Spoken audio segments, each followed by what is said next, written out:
Shalom Ouvracha, mes bien chers, aujourd'hui on est en pleine journée de l'indépendance chez Yom HaAtzmaut en Israël, Baruch Hashem, que Kadosh Baruch Hu continue à protéger avec sa bienveillance sur son pays, sur sa terre, et en fait sur l'endroit le plus aimé au monde, Eretz Israël, même par Kadosh Baruch Hu.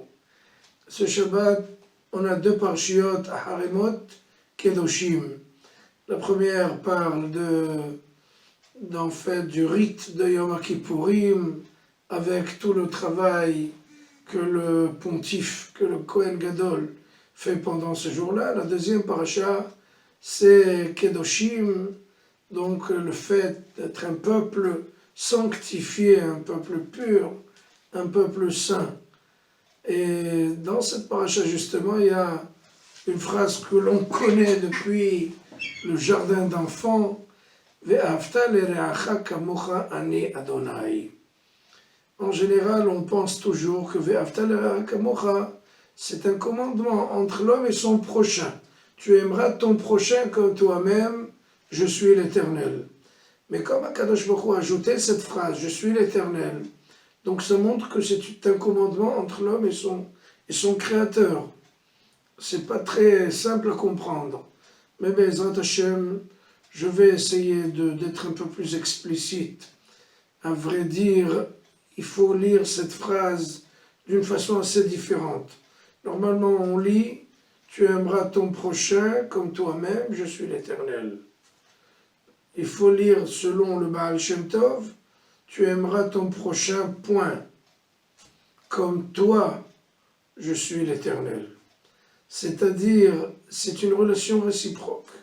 Comme on va donner avec la monnaie qu'on va payer, on va recevoir en fait la monnaie de la pièce. C'est-à-dire, comme tu aimes ton prochain, c'est comme ça qu'Akadosh Baruch Hu va t'aimer.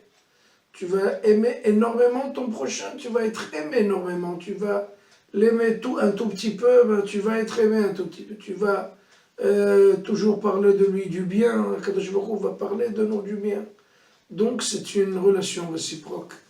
Si on paye en écus d'or, on va avoir des écus d'or. Si on va payer avec de l'or dur, on va être des ordures.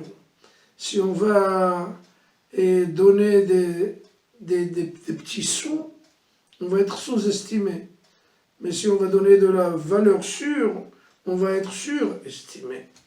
Et c'est ça en fait la force. Il y avait un hacham qui s'appelait Rabbi Naftali de Ropshitz. Ropshitz c'est une ville en Pologne. Quand il était jeune, il était enfant, 3-4 ans, il a été au Gan. Et ils ont commencé à lui apprendre les lettres. Et dans le temps, on écrivait aujourd'hui aussi dans les vieux Sidorim, dans les vieux livres de prière, on trouve Hachem 2 fois Yud, c'est en fait 2 points comme ça, un à côté de l'autre, Yud, Yud. On le lit Hachem, Akadosh Baruch Hu. Il a dit Baruch Ata, tu vois Yud, Yud, tu dis Hachem. Et ce jeune Naftali il a vu un point final, c'est-à-dire deux points en fin de verset, l'un sur l'autre. Il a dit, par exemple, Hachem el Moshe Lemor, Hachem. Le prof lui a dit, comment tu as vu Hachem? Où c'est que tu as lu Hachem? Il a dit, j'ai vu 2 points l'un sur l'autre. Il a dit, mon fils, quand 2 points sont un à côté de l'autre, c'est Hachem.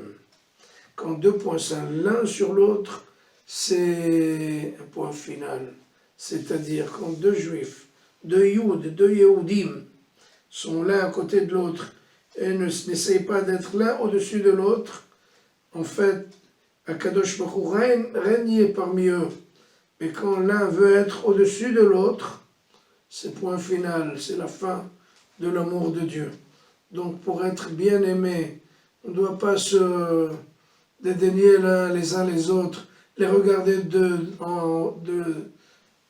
par la hauteur, mais être égaux à côté d'eux. Quand on fait ça, on cause que Akadosh Baruch Hu va être parmi nous, entre nous. Si Chas V'Shalom, on essaie de se surélever l'un au-dessus de l'autre, ben c'est point final.